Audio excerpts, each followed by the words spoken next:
He's an 8-time Louisiana Association of Broadcasters Award winner.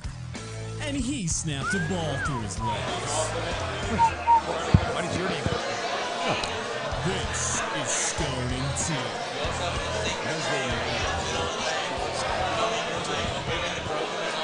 Yo, welcome in. Greetings, welcome. May the 4th be with you and all that nerd And also stuff. with you, Matt. And with your spirit. The fourth spirit, of course. The spirit of Yoda, the spirit of Dagobah, the spirit of all living things, which lives in all of us, binds us, brings us together. I was driving to go do the Clay Young show today and was listening to Off the Bench. And I heard you coming out of break speaking some gibberish, which sounded like a different language from Star Wars. All right, I have a question. Is that the actual, are you reciting what someone says in the movie, or are you just making that up? Like, have you watched it so many times that you know the gibberish? Or are you making that up? No, I'm making that up. Okay. I'm making that up. Well, It's not actually, is that like a pretty good... it's actually more impressive. I'm trying to speak Huttese. I'm trying to sound like Jabba the Hutt. Well, you said it was like Aragashi. Arabashi is, I believe, the actual text of Star Wars. Got it. But no, I'm trying to speak Huttese when Jabba's like... All right, we're at Oliver Twist. It is May the 4th, so all the nerds are here with their May the 4th Star Wars stuff. Now there are quite a few people here with sombreros for Cinco de Mayo, which is mañana. Es de mañana, Cinco de Mayo. So good Spanish. Yes. That's what 5 years of Spanish will get you. You know Spanish. I don't know Spanish, but I do. My accent is pretty good, and I do know. I have some retention, but not a ton. By the way, so we're at Oliver Twist, May the 4th. Amazing specials tonight. Yep. All Star Wars themed, prefix menu, cocktails, all that good stuff. We'll get to, I'm sure, sample plenty of it tonight. Look. Great spot 30? to be. Sorry. Great spot to be tomorrow as well for Cinco de Mayo. But if you're watching this on demand, well, don't worry about any of that. But thanks for being here. So I'm not exactly. So it says 30 credits or a la carte, right? Then it's got the credit price for everything. They left off a C in Galactic. They did. Galactic burgers are delicious. It's only the 5 credits for one of the Galactic burgers tonight, but you spend 30. You choose one starter from the light side, one starter from the dark side. I'm guessing you choose a drink as well. They got the Darth 3 to the Force Fiesta, the Tatooine Heat, the Bespin Breeze. So a credit is $1? That's a $5 burger. Yeah, it's $5 burger. That's what I meant. Yeah. What, dude? You thought this is the Bespin Breeze. It's a Bespin Breeze. Where's Bespin? Yeah, which you don't know. You fucked it up. We had to call Chuck P to save your ass. Cloud City is. You know what? And look at this. Is this not a Cloud City appropriate drink right here? Look at it. And I'll tell you this much. Remember whenever Muse used you as his phone a friend for the Star Wars trip, and you didn't even know Bespin? Yeah, I mean, I knew it. I couldn't recall it at the time. I'm not, bro. That's terrific. Is that tequila? I told you from tequila, triple sec, cream of coconut, lime, and agave. A nice little summery drink. Wow, that is delicious. You always attack me for that trivia thing when literally all I told you from the beginning was Chuck is who you actually wanted to call. So I'll tell you this much. There was another Star Wars trivia night this week at Pluckers, and so we did have Chuck come in studio. Hell yeah. Would you like the questions real quick? Yeah, give it to me. I'd still love to try. I'd love to. And I will tell you what I will tell you. Did he get a perfect score? Of course. It was like this was like kindergarten, first grade math. 1 + 1 is 2. All right, ready? Arthur Coker, that's funny. All right. During Return of the Jedi, the second Death Star is orbiting what celestial body? The forest moon of Endor. That is correct.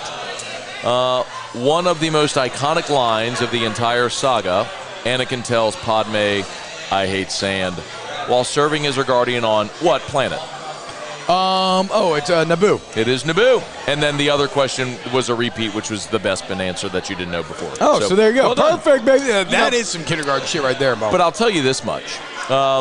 I think you of Star Wars are like the nerds that dress up for football games who think they're better because they dress like better fans, and I resent those people. I like the real ones like Chuck P, who just walk around in a black T-shirt and a beard, who just actually love everything about it. I like the guy in section 615 who yells like they can hear him on the field because he's bought in.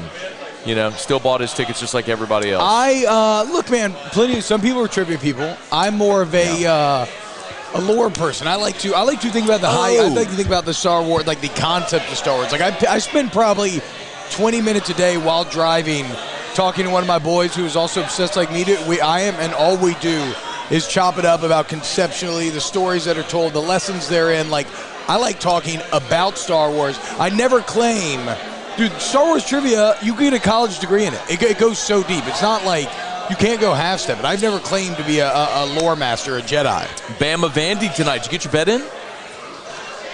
Ow, fuck. Ow. Oh, okay, I get it. Wait, so they fired old Bohannon, right? but we still haven't gotten details on, like, is it an excuse to fire him? Did he do something? Like, we still don't know, right? No, like, I mean, ultimately, you can piece together the story at this point.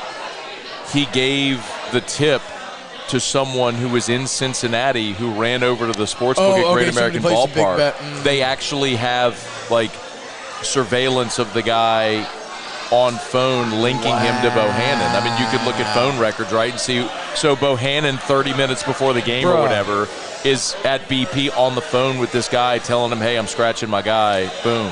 Don't fucking mess with Vegas.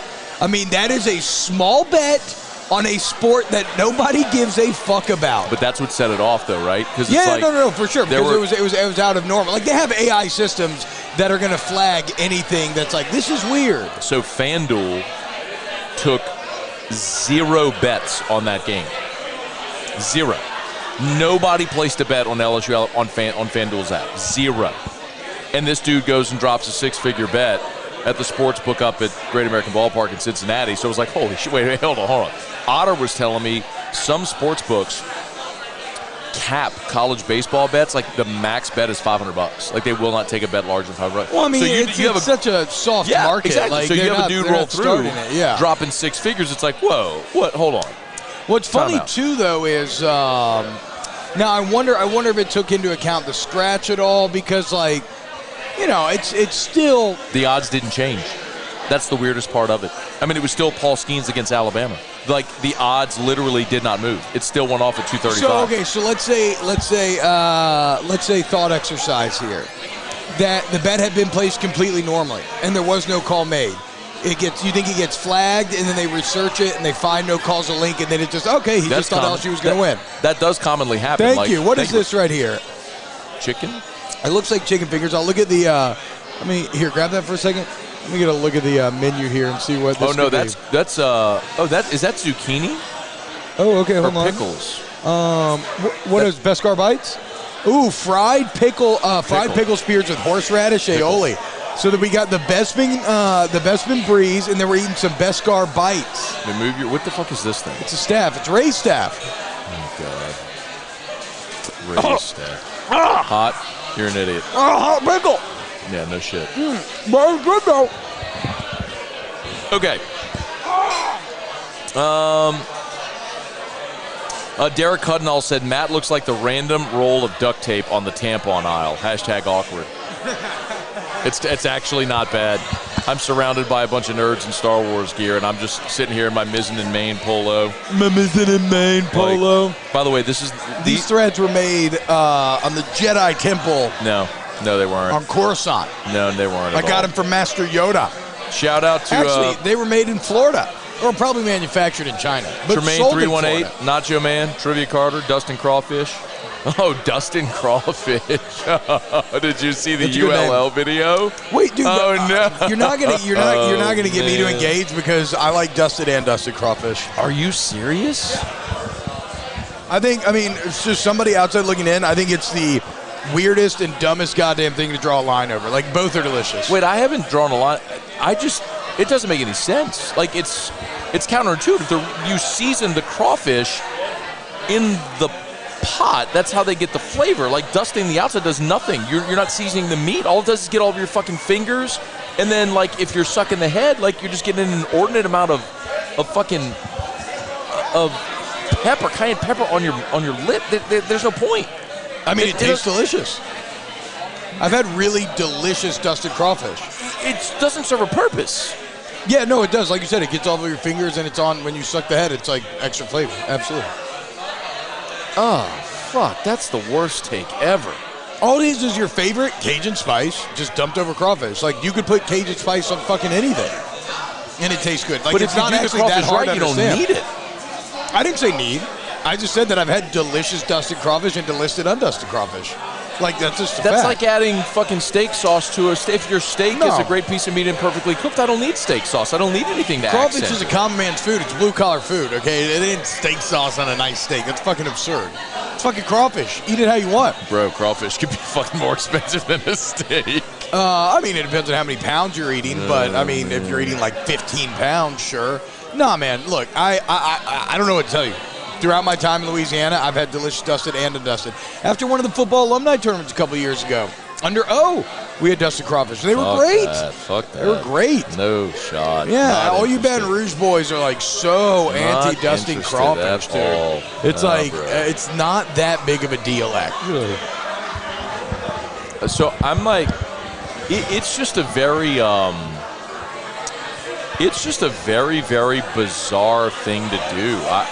Yeah, but it does taste good. That's what you're saying. There's no utility, no functionality, it's not pragmatic, but it is. It's not. You're just getting delicious, more Cajun seasoning on you. No, I'm good. All right, so we're here at Oliver Twist. It is May the 4th. NFL draft was a week ago tonight. LSU baseball is eyeing a series at Auburn starting tomorrow. I was asked if LSU has locked up a national seed. Answer would be no. They're 15-5 right now. Yeah. You got 3 weekends left. Just do the math. If you were to 20, right? If you were to lose 3 weekends remaining, you would end up 18-11, having lost 3 weekends in a row to Auburn, Mississippi State, Georgia. You would not be a national seed. Yeah. So while I think that is highly unlikely, losing weekends to those 3 teams, you have not. Look at CV over there. You have not locked up a national seed. But you win this weekend at Auburn. But you will beat these teams enough to get a national seed. Yeah, you win. You go win this. You basically you win this weekend at Auburn. That puts you at 17 with 2 weekends to go and the SEC tournament. In one of those weekends at home against Mississippi State, who is literally the worst pitching staff in the conference, and you're playing Auburn this weekend, who's the second worst pitching staff in the conference, like, you should very much mathematically lock things up here in the next 2 weekends. So they haven't done it yet, so they still got work to do, but they should. Well, they've done all they can at this point, dude. They're 15-5. You know what I'm saying? If it started today, of course, but you have 3 weekends to go. Yeah. So you can't let up, assuming that it's been locked up. That was the question. But this team ain't gonna let up. This team ain't gonna choke. This team is not built like that. I get it. This I'm not team saying is they are. built The on a question few was core principles. Okay, treat every game like it's a playoff game.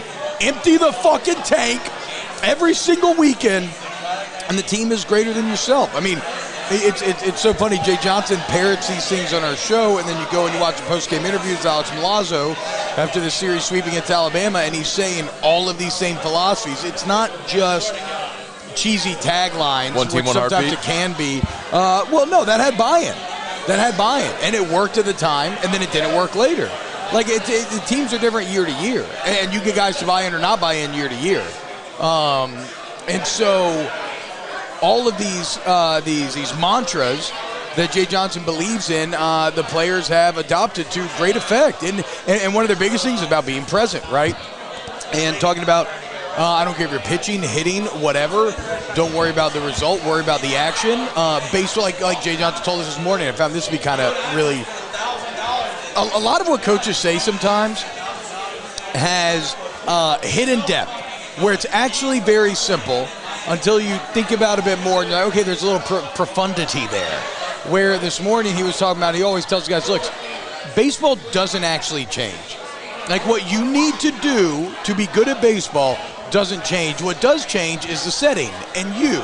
But if you can remember that if you just do what you're supposed to do every time, it doesn't matter if there's 2 on, 2 outs, 2 strikes, whatever, like these successful results will follow. And it's a way of being present, a way of being grounded. Once snap it clear, the golden rule, you already know.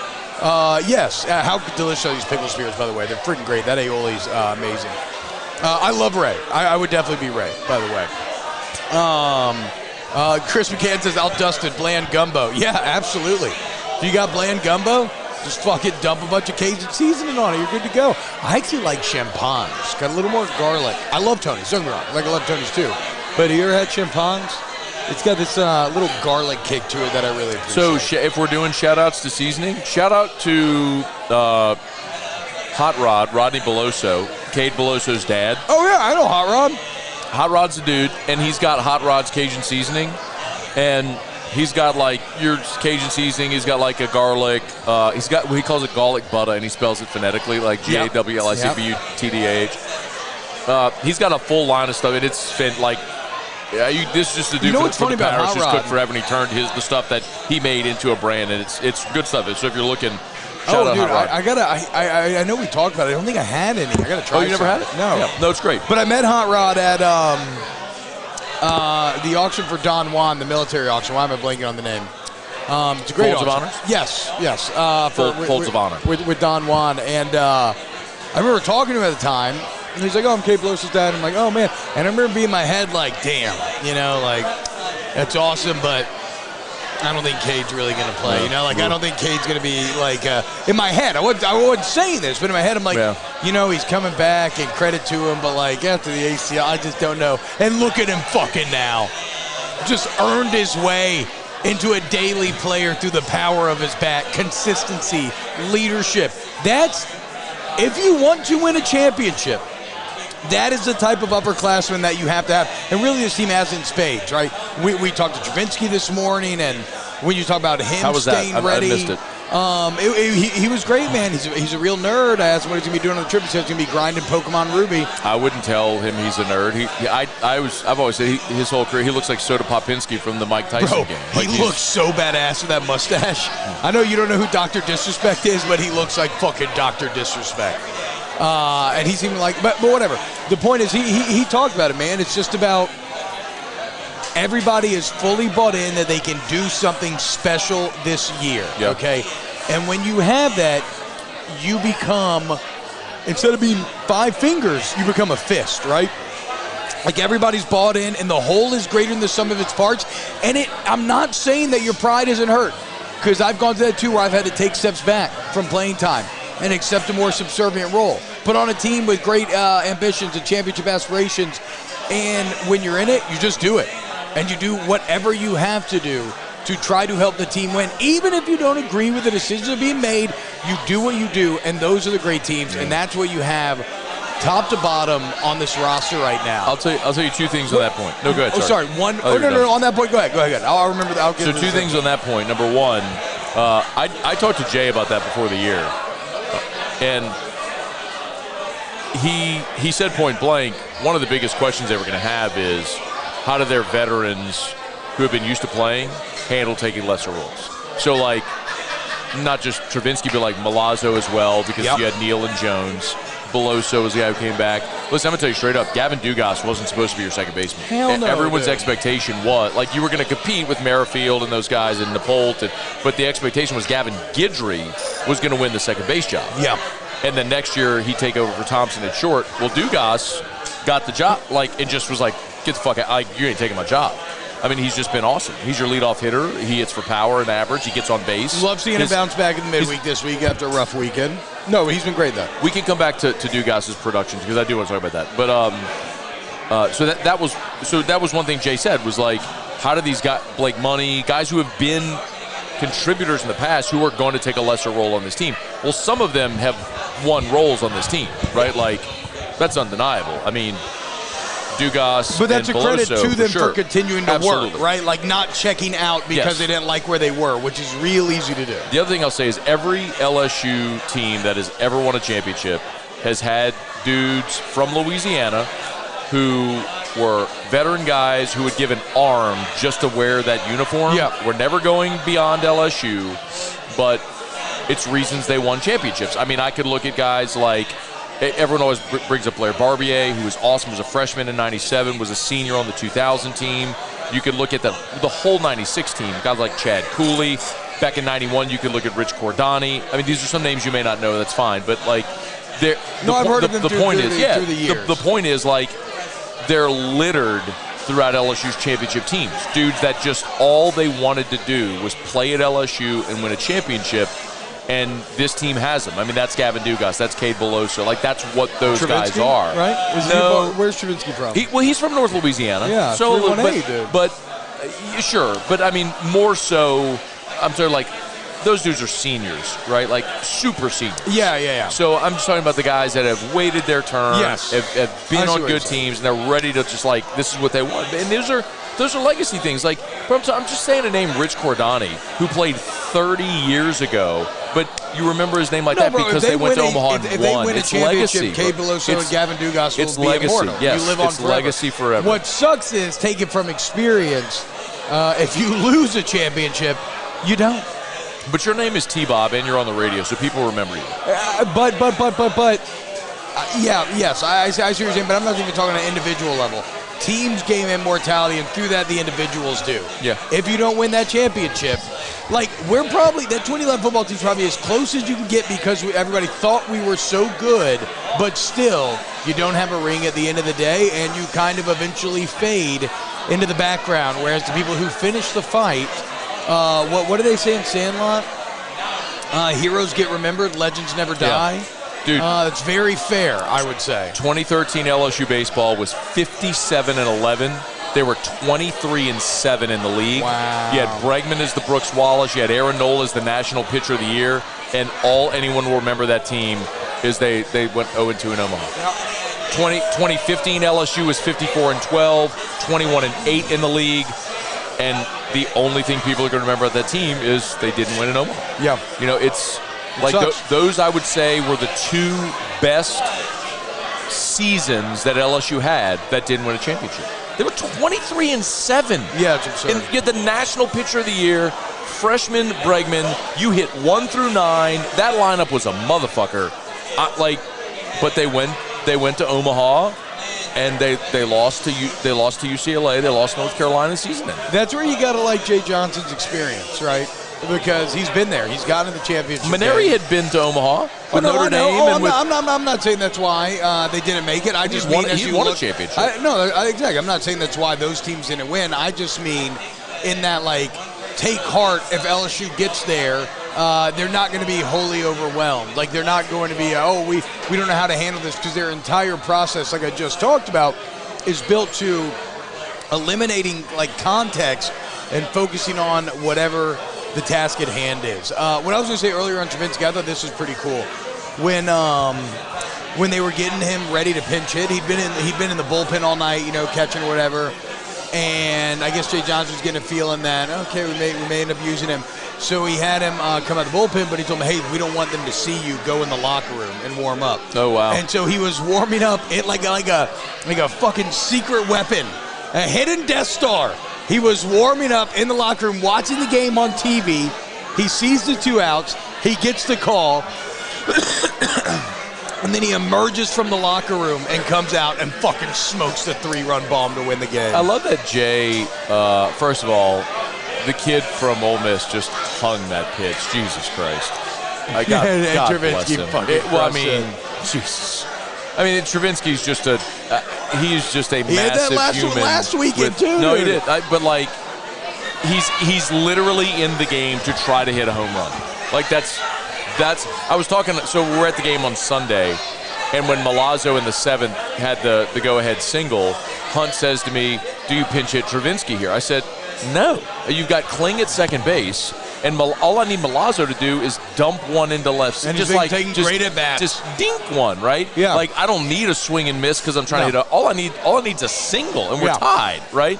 So, like, in that moment, though, in Ole Miss, you know Travinsky's in the game to hit a home run. There's 2 outs. Like, this is it. It's like, take your hacks, bro, because we need you to hit it over the fence. And your boy from Ole Miss just hangs one belt high to a dude who's built like what do bad teams do, dude? Oh, man. Oh, they lose. Fuck yeah, they lose. I mean, that's why Ole Miss sucks. But, and then Ole Miss got so But you still have to hit the ball. You still have to hit the ball, you know? In the bottom of the ninth, I swear, when old boy connected with that ball and it looked like it was going over, the time slowed down and the conversation that I had had me dying laughing because in my head, as the ball in the air, I'm like, you know what, man, it's still good. It's 2 or 3. You know, Travinsky gave you magic moment. You didn't fall through, but it's still all good. I mean, you still won the series. It's a little disappointing, And then they catch him like, no, what are we doing let's here? Go, Hayden! What is this one? Okay. Mara Jade. Oh, so a little old canon here, a little extended universe here. It's an old fashioned. The old Star Wars EU. This is the Mara Jade. Tequila, creme de casi, jalapeno, lime, and ginger beer. I love all the tequila tonight, boys.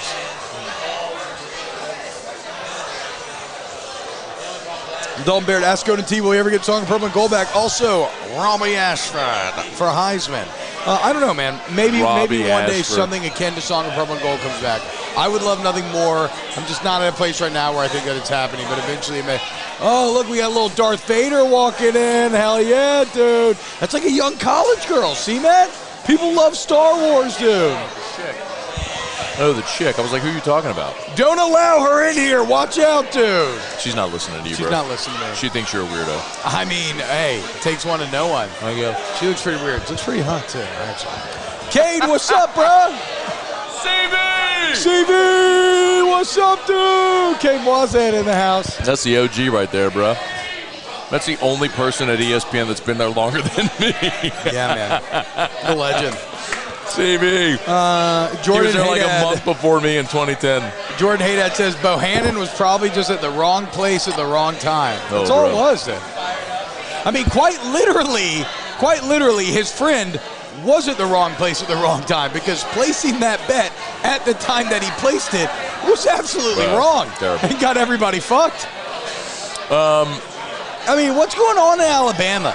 We got compliance, athletic directors getting fucking arrested for domestic violence, cheating scandals, Nate Oates scandals. Bro, the basketball. I know, dude. And then the arrest on like last week, where another player got arrested with a firearm. And I'm not judging people who carry firearms. I get it, man. I'm just saying it's in the context of what this year has been for Alabama. It's fucking rough, dude. Everybody's just shitting in Nick Saban's house. He built this big old nice house. Everybody has their own fucking room, their own bathroom, and yet Nate Oates won't shit in the bathroom. He's just shitting all over the carpet. Bohannon's sitting there dragging his ass cheeks over the white plush fucking couch. Do you know how much that couch costs, Bohannon? Get the fuck out of here. That's what Greg Bird said. Get out of here. If you can't shit outside, you can't stay.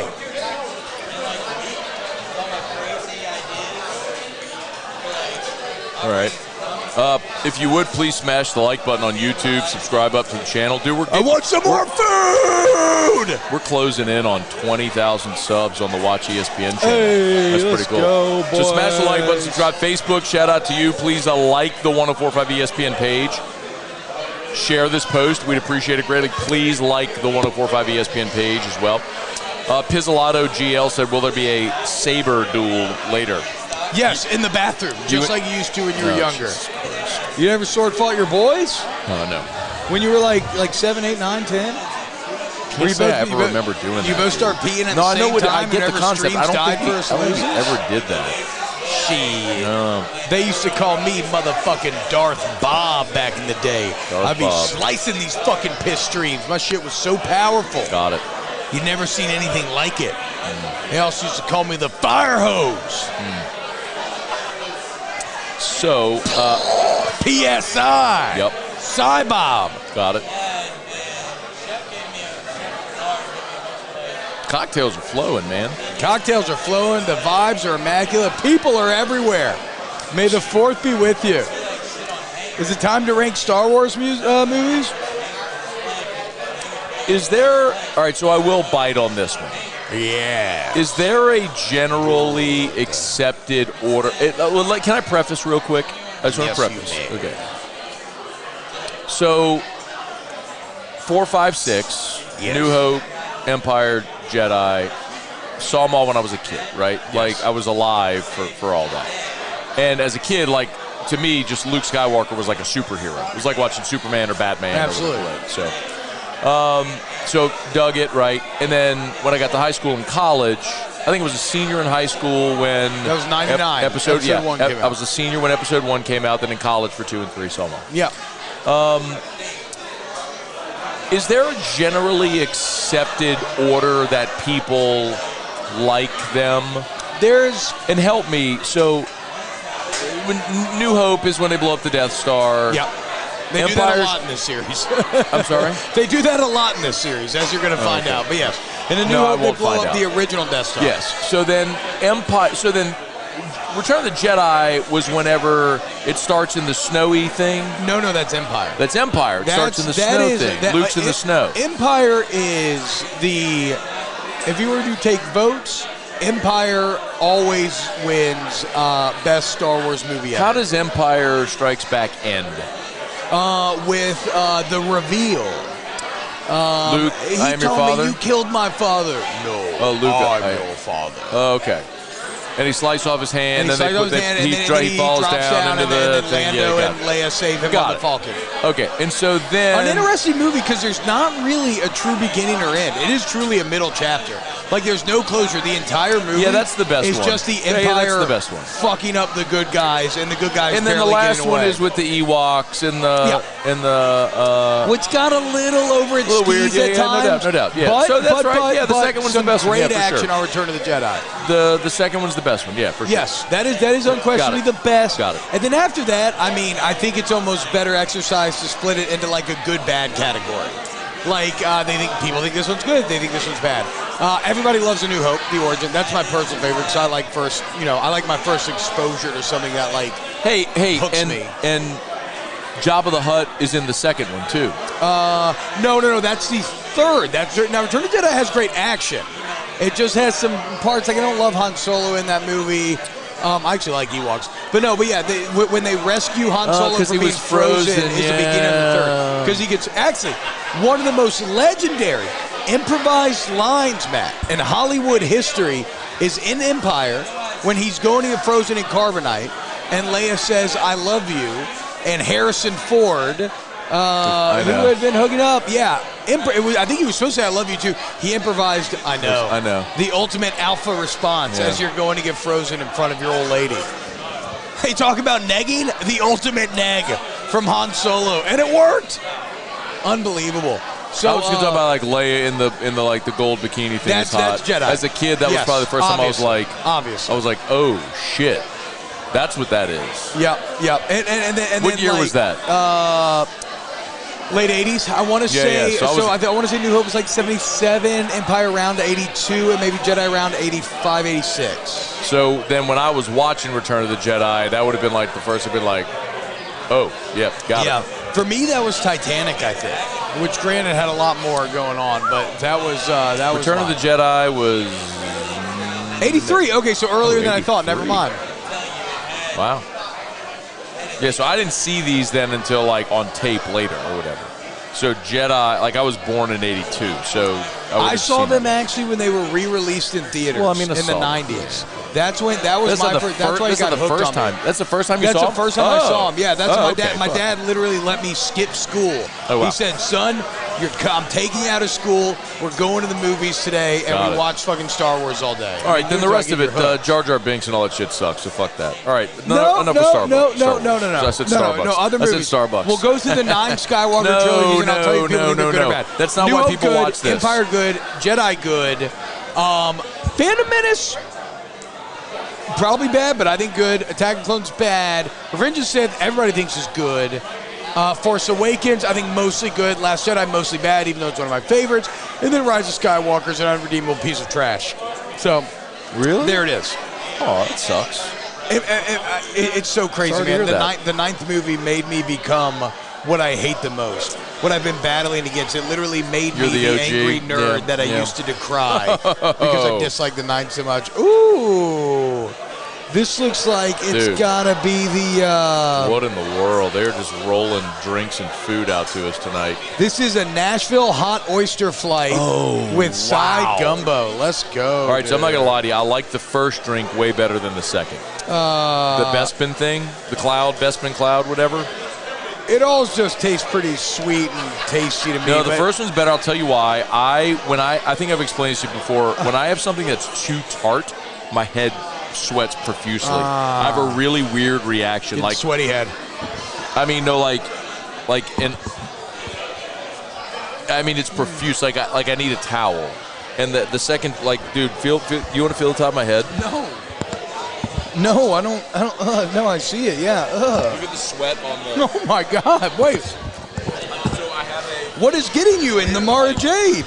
I'm telling jalapeno? you, I have it. No, it's not. It's when something's too tart. Oh, what is that? The creme de cassis, maybe? It's the red drink. Whatever the second thing they gave us is. Is it the ginger that would be getting you, maybe? No, I mean, there's ginger beer in there, but there's ginger beer in like a Kentucky Mule, and that doesn't make my head sweat. Maybe it's the tequila, or maybe it's what else is in it? It has tequila, creme de cassis, jalapeno, lime, and ginger beer. It's got to be whatever the creme de cassis, whatever that is. But that's got to be. By the way, you got to try one of these Nashville hot oysters. Well, this shit is good. All right. Oh my God. We got pickles on there too. Look at that. It's really good with the pickles, and it's really good without. Wow, that is fucking good. Oliver Twist, guys. I mean, we always tell you about the food. It is especially popping off today. How good is that? Can we speculate about the path of Grogu? I think he will go dark. I don't think so. I think he may be at the head of the Mandalorian forces one day. The Yoda-Lorian. What's the sweetness in it? I don't know. I'm getting that too. Wow. On the second bite, and it's really good. Especially with the pickle kind of balancing it out. The pickle, you have to do it with the pickle. That's magnificent. I know. Oh, wow. I know. That's a giant oyster, too. Food here is awesome, y'all. I know we talk about it all the time, but it legit, the food here, they do an awesome job. Chef curated menu, they did a banging job. Look at this place tonight, dude. It is popping off. All right. That's Scone T. Spinoff. Wookiees. No. Darth Maul. Uncle Owen or Wedge. I love Darth Maul. But I will always answer Wedge Antilles. Wedge Antilles is a fucking god. The only pilot, I'm pretty sure, to survive every on-screen battle in Star Wars. I know that he even got in on Rise of Skywalker. And if you ever flew in the X-Wing miniatures game back in the day, Wedge Antilles was a dog, dude. Dude, that's making I'm sweating way too much of that. You got to drink that one. Yeah, or we can give it away. Give it away to one of the boys. Because I want whatever other cocktail they got coming our way. I sense much fear in him, Bob, says Daniel Blunt. Fear leads to anger. Anger leads to hate. And hate leads to the dark side of the Force. You already know, dude. TFA is a copy of New Hope, the exactly same. Look, in many ways, TFA is a copy of New Hope, but that's not actually bad. Because it's actually a bit of an inverse copy in a weird way, right? Where on the surface everything appears the same, but when you zoom in, stuff is different, right? Like Luke wants to get off of Tatooine, right? He's very eager here. You're a classic hero. I want to get out of this small town. We're going to make my way out. Rey wants to stay, right? She wants to wait for her parents to show up. Why are you doing this? The first Death Star is ostensibly a weapon of peace. Yes, fear, destruction, all that, but the Empire's trying to maintain control. The First Order Star Killer base is a weapon of mass destruction. It holds no function except to cause further chaos in the galaxy. No. We got to go back. Alike, but different. Okay, we're gonna NFL draft was last week. Did you see the Bucs fired Mike Budenholzer? Hey, didn't lose as the 1 seed, bro. They just won an NBA championship 2 seasons ago. Yeah, more like Mike Budenholzer. Yeah, I mean, he barely made the playoffs. They have been horseshit for my whole lifetime except for Glenn Big Dog Robinson. Look, dude, you can't. Hey, I need to get you back on track, dude. You are I get it. You're feeling the vibes. I'm not trying to be a buzzkill. I'm happy you're happy. What are you talking about? I'm telling you that, Budenholzer got fired because he fucking lost to the Heat. You're waving a lightsaber. You're singing this little fucking song. When does an 8-1 upset ever happen? You're talking your gibberish. I don't know. The Warriors beat Warriors beat Dallas as an 8 seed. Yes.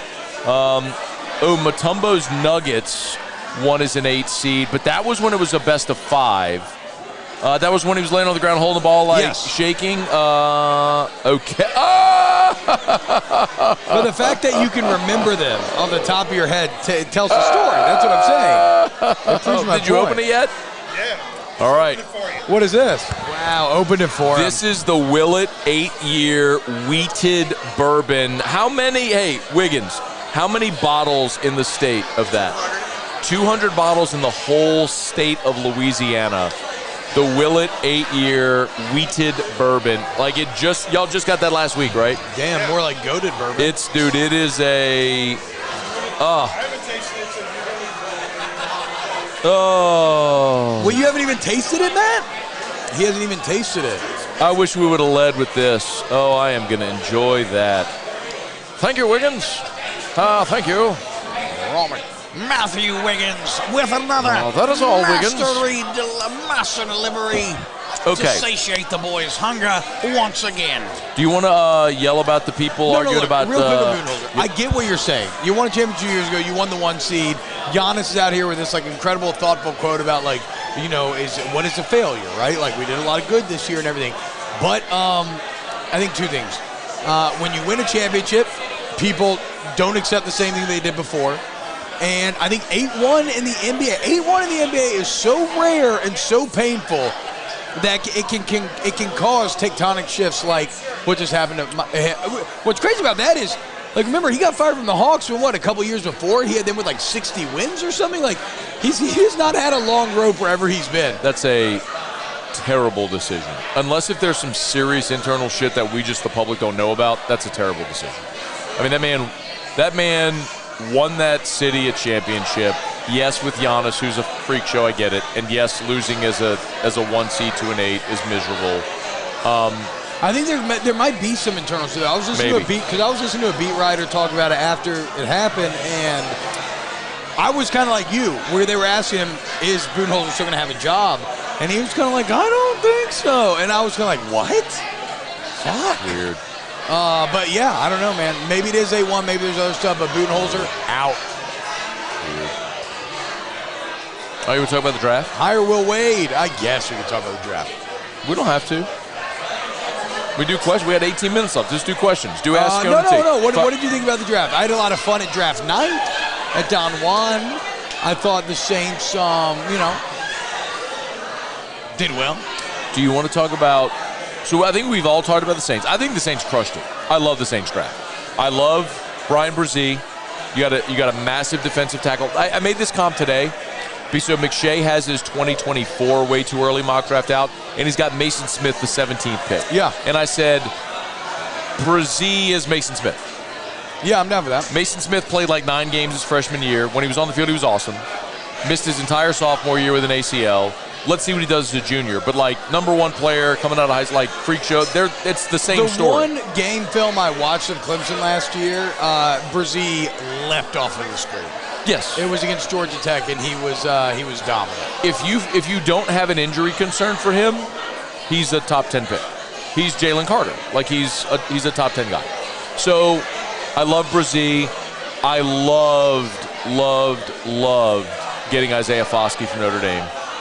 At 40. If anyone's saying they reach for that, fuck you. That dude is 6'5", 265, 4% body fat. He broke Justin Tuck's Notre Dame career sack record. Damn. He is... You go to Central Casting and say, get me a defensive end. Get me Daniil Hunter. That's what it looks like. Yeah. Now, will he perform? We'll see. But you got aging Cam Jordan.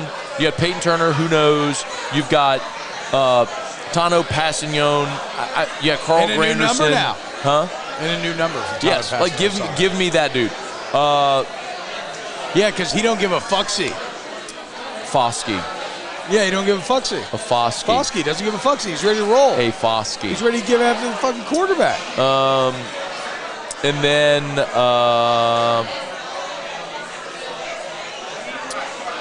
can he get more than half a sack? Kendre Miller. See, so maybe he can get more of a half sack if Brzee's as good as we think he's going to be pushing that interior pocket. He's making a joke about Marcus Davenport. No, I know. But what I'm saying is Brzee is what I'm saying is there's a symbiotic relationship there between Brzee and Foskey where they can both really help each other. Kendre Miller, one of the things I love about Kendre Miller, so 5'10", 220, right? Physical back, didn't catch the ball much at TCU, had like 20 career catches, but he is 20 years old, too. Oh, wow. He's 20. Okay. I didn't realize His that. first 2 seasons, he had like 80 carries. You want to talk about tread on the tires and a young back, fresh legs? Like, dude, a fresh, young, spry back? Hell yeah. Bro, he had 220 carries this past year, but like, go look at, here's a comp. Have you ever looked at Leonard Fournette at LSU? Like his carries? No. Probably a lot. All right, so just keep in mind what I just said about Kendre Miller having like 80 carries, 220, right? Yeah. 40, 80, 220. All right, Fournette at LSU as a freshman, 187. Sophomore, 300 carries. 300 carries? That was his 2015 season. 300 carries on the number, and then as a junior, where he had the ankle shit, 129. Like, oh my God. Fournette had more carries in his sophomore year than Kendre Miller had his whole fucking career at TCU. That's insane. Like, I mean, it may not be exact, I like that, dude. But it's comparable. I mean, you're talking about a running back. You're talking about a position that, like, there's more data out there than any other position that tread on the tires just affects running backs. And he's 20. Yeah. He's 20. He can't even buy a fucking hand grenade in the quarter. He's 20. So, yes, I am very excited about the Kendre Miller pick. And they traded up for three picks in day 3. I love going up to get Nick Saldiveri. They guessed right because the run on interior. Yeah, everybody was going after. 6 of the next 19 picks were interior linemen. So Nick Underhill wrote about this. Pretty much every pick the Saints made, the quarterbacks, there was a run with Hainer, yes, on pick those guys later after they did it. And then I loved getting A.T. Perry. Did you ever watch TCU? No. I mean, I watched the Texas game. I obviously watched the playoff games, but no, not besides that. Like, A.T. Perry was their best receiver. They had Hartman. They threw the ball all over the yard. He's 6'4", 200 pounds. Like, he's a freak show. Over Quentin Johnson? You said TCU. You said you watched TCU. No, I'm sorry. Wake. Oh, A.T. no. Perry. I watched a couple Wake games, but I just remember looking at Sam Hartman's beautiful fucking beard the entire time. Okay. And that slow mesh. I can't pay attention to receiver. That slow mesh offense they run, it's like Jackie Chan drunken style. It's just so weird. I've never seen anything like it. But no, I've just heard the book on A.T. Perry is a physical freak, just too many drops. Yeah, that's true. But the production's there. Back-to-back 1,000-yard receiving seasons. I mean, everything they did. And everybody's productive in this class, which is great. And you had team captains and shit, like the kid from Minnesota. The safety was a team captain. Foskey, like. I like that. You got good leaders, good culture, dudes that produced. I mean, the thing is, the Saints had so many needs, so I wasn't looking at the draft like, okay, shit, man, they got to get a linebacker. They got, like, what linebackers on the board? Oh, fuck, they took a quarterback? You know, like, that's how you could think about it if you were watching the draft live and they take Hainer in round 4 and you're thinking, they got to get a linebacker. They got to get a quarterback. Like, you could look at it like that. Good business, though. But exactly. That's why I think you have to, like, with this team, you had to go take the 10,000-foot view and say, all right, don't look at the through the narrow lens of the moment and who was on the board and a position you wanted them to take. Pull back and say, did they address a whole bunch of needs and get good players at all of them? And the answer at every one of them is yes. The only thing they didn't do is get a linebacker, but they signed Anthony Orji. And did you talk to Anthony Orji at Media Days from Vanderbilt? We did not. Are you sure? Maybe. To be honest, I don't know. So I did. I had him on AFR. Yeah. But I think we record. Yeah, I mean, you know how it goes at Media Days. Like, you record stuff because call him Penny? It's just when you get, huh? You call him Penny? No. Hardaway. I get it, but but the audience may not. Anthony. Penny Hard is what his name was. Anthony. First time I remember hearing it, Anthony. Got it. So look at that, Anthony. Anyway, Anthony Orji actually led the SEC in tackles per game this past season. Like, he was almost 9 tackles per game on average. Orgy of tackles. He was awesome. He wore number 0 on a Vanderbilt team that surprised a lot of people. Good team. He was the best defensive player. Team. The Saints had to sign him for like $220 as an undrafted free agent to get him. But, like, I would not be surprised at all if that kid makes the team. I don't know about a bunch of them. I love what they did. I don't know if this is supported by data, but I feel like the Jeff Ireland drafting regime has been markedly better. And at times, and again, I'm judging him off of college scouting because I don't know that Jeff Ireland was necessarily saying, I want to trade up for Marcus Davenport. Maybe he was. And maybe he fell in love, maybe he was. Sometimes the top picks, though, that's going to have a little more thumb on the scale from, like, head coach, the GM, like, this is the guy that I like the most. But it does seem like the Saints have gotten a lot of wins in the margins, or about maybe as many as you can hope for in the late. I mean, it was a fucking disaster before Ireland got here. And maybe the 2017 class, maybe you give him too much credit. Now the 2020 class is bad. I don't know. I guess what I'm saying is I feel like Jeff Ireland has done a really good job, but don't yell at me if the numbers actually are wrong. No, I think undeniably it's been better. There was a terrible run before him in like 14, 15, 16, and then he came here and it turned around. Oh my God, more food. Hey, so these are real quick, I do want to Sith Temptations, a snickerdoodle taquito. Served with a blueberry reduction. So Bojack said, ask Scone T, Matt, why did you clip a video with the caption "huge loss" regarding Brian Polian when we both know that's not true? So first of all, I didn't clip the video and I didn't write the caption. And if you actually would go watch the segment and listen to my take, my point is, and I said this very clearly, Brian Polian was an awful special teams coordinator. If you look at there's a special teams efficiency ranking. Yeah. LSU was 125th out of 131 in college. Like, they were objectively awful. He was terrible, which is why they didn't retain him as special teams coordinator. The point, which is exactly what they should have done. The point that I made is, do you trust Brian Kelly as an organizational operator? I do, and I think we all sort of do. Yeah. Smart guy, can identify good people in roles that he values, whatever. He brought Brian Polian in, also made him recruiting coordinator, and after it didn't work as special teams coordinator, they still kept him on staff.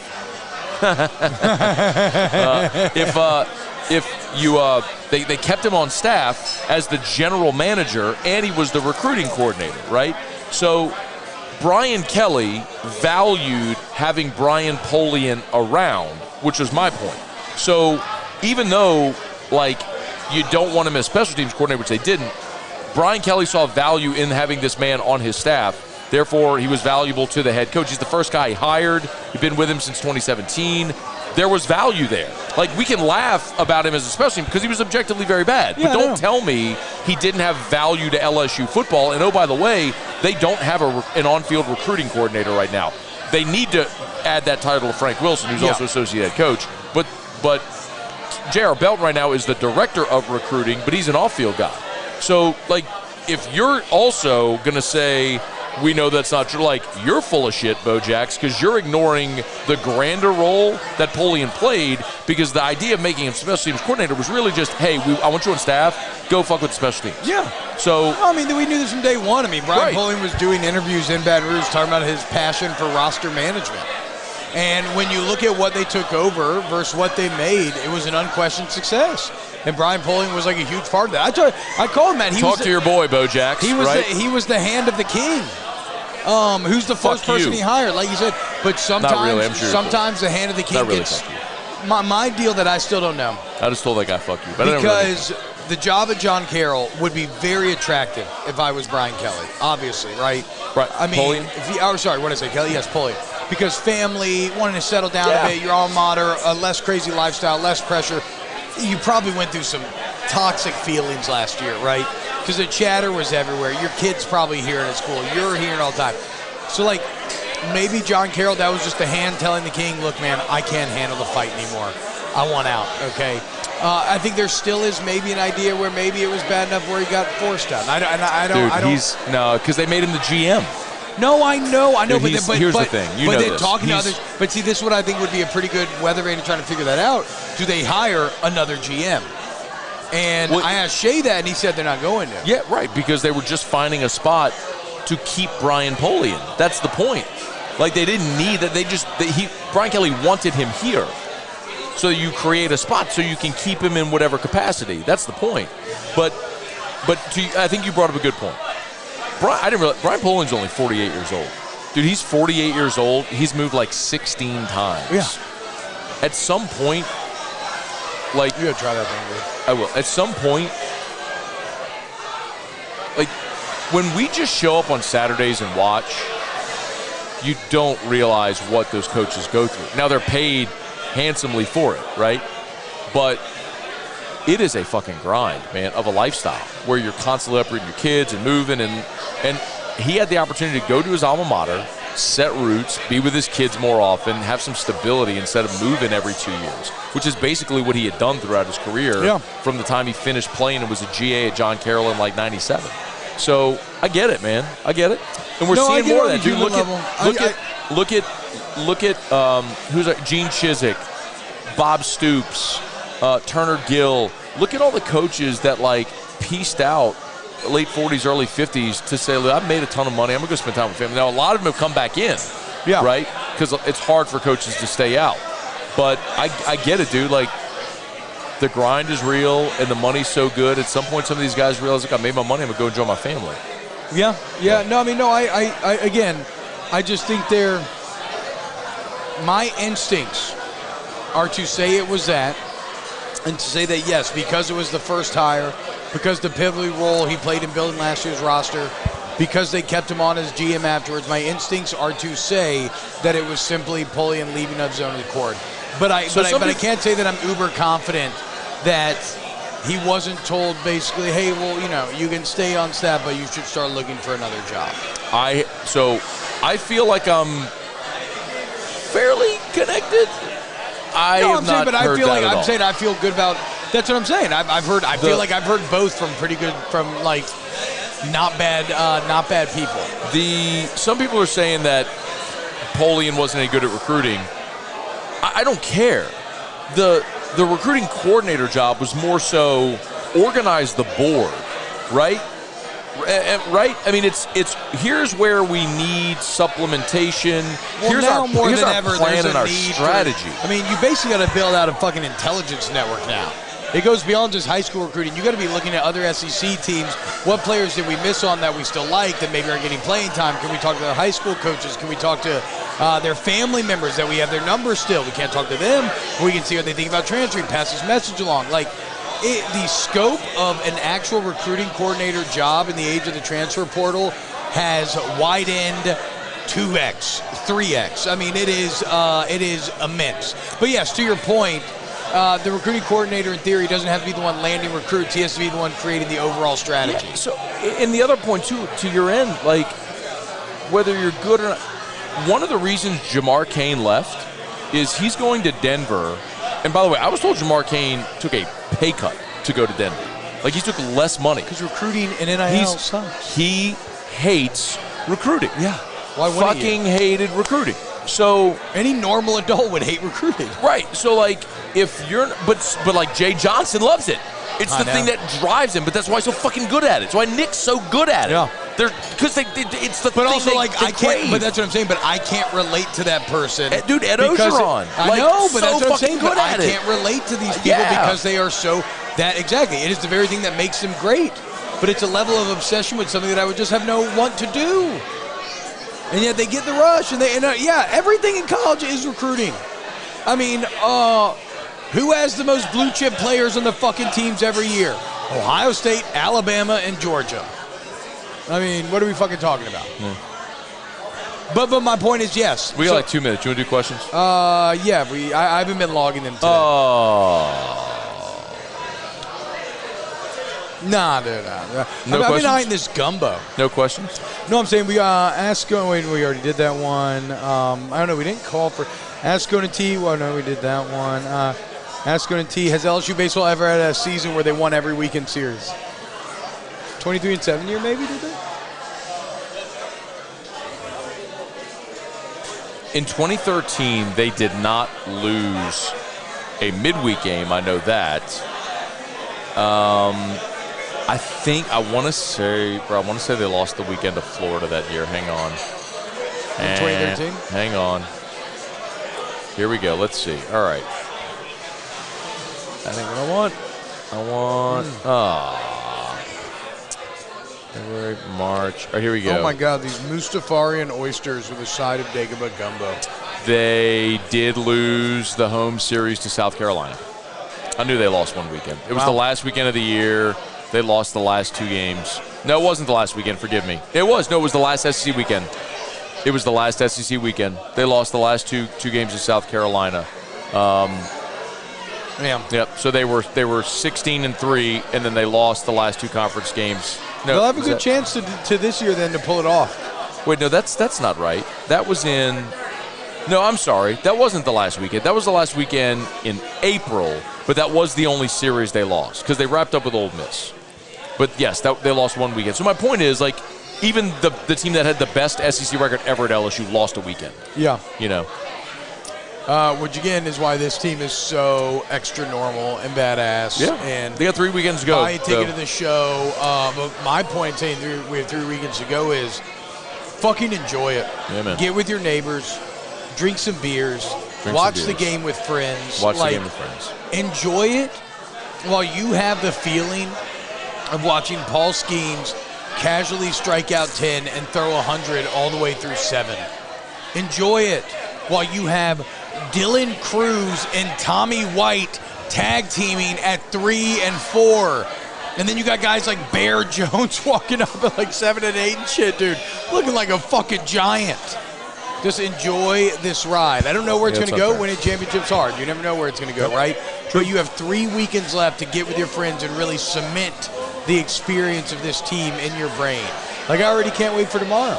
I know what I'm going to be doing. I'm going to go to my little stupid T-ball game, and then I'm going to get home, and we're gonna crank up that TV with the fellas. No, I'm going to have to put the kids to sleep. I don't want you to come over anyway. No. You're not invited. No. I knew you were going to say no, which is why I asked, so I can say fuck you. I would love to come over. You can't. You're not invited. T-ball game's at 5:30, bedtime afterwards. My wife would murder me. You're not invited. Let's go for a day game. No, you're not invited. I'll go over to your house for a day game. The kids can swim in the pool. Fuck yes, dude. You're not invited. That's fucking mean. No. Yeah, well, now that you brought the kids into it. Yeah, the pool's kind of cold right now, though, dude. It's still like 75 Heat degrees. That bitch up. I don't have a heater on the pool. Louisiana. I need to get. Yeah, but you don't really need one, honestly. Well, a heater on the pool would extend the season by like a month on each end. That is true. Like, we'd be swimming right now if we had a heater. I need to do that. I need to get a heater on the pool. Jackson Who can do a heater on my pool? What is your overall thoughts on how William Tate is doing? I mean, I think everything in the Woodward Tate thing, tenure. I mean, they're winning. Everybody's winning. That's all you need to do. Like, that's all. Like, as a president, you just want to hire an AD who's going to lead to winning, and that's exactly what Scott Woodward's doing. It's all good. Ask Scone T. Well, LSU break the curse of the 1 seed and win it all. I ain't scared of no fucking curses. Okay, listen here, kid. I've been to every side of this galaxy, and I've never seen any powerful force that controls everything. Got it. What else we got? Somebody's disagreeing with me for defending dusted crawfish. I mean, I don't know what to tell you, dude. Not that big a deal. That's all I see.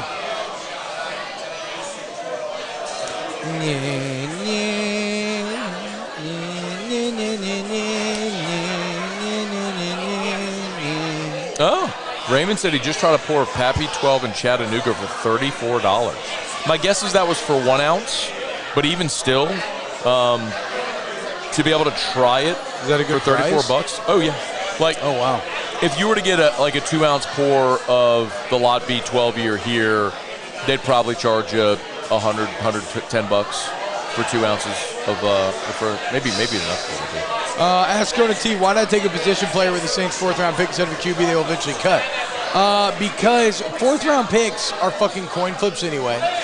You don't know that you're going to get a position player that's going to contribute. And if you hit on a fucking quarterback in the 4th round, you might as well have won the goddamn Powerball, okay? So it's relative low risk with huge potential upside. Okay. Are we done? Pinckney smoked a grand slam. Of course he did. That dude. Yeah, fuck him. Oh, my God. Could not get that dude out. And then the other kid, the kid from San Diego who's been there forever, the infielder with the long blonde hair. What was his name? Why am I? Of course, I'm blanking on that kid's name right now. Oh, for Alabama, I don't know. Was he one of their top 4 hitters? Yeah, I think he's the leadoff guy. Pinckney bats 3rd.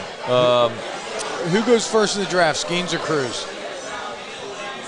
Cruz. The only way that doesn't happen, T, is if the only way that doesn't happen is if Pittsburgh decides they want to draft Wyatt Langford or someone else as a cost-saving move. Like, I was looking this up today. Cruz's slot value is like $9.7 million. Like the number one pick is like 9.7 is the slot.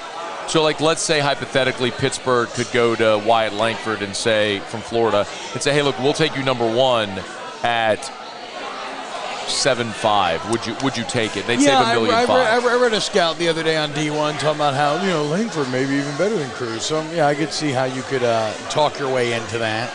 But it'd be pretty badass if Jim Jarvis in 1-2. Jim Jarvis is who I was thinking of. That kid. They just could not get him and Pinckney. They just could not get him out this weekend. Anyway. Didn't matter, though. No, it didn't matter. Swept them bitches. Didn't matter, though. All right, thanks for being here. What I say draft night. I called you all pussies. Nobody wanted to call sweep. Eventually, you have to believe in this team. I don't know. Like Luke learned to believe in the Force.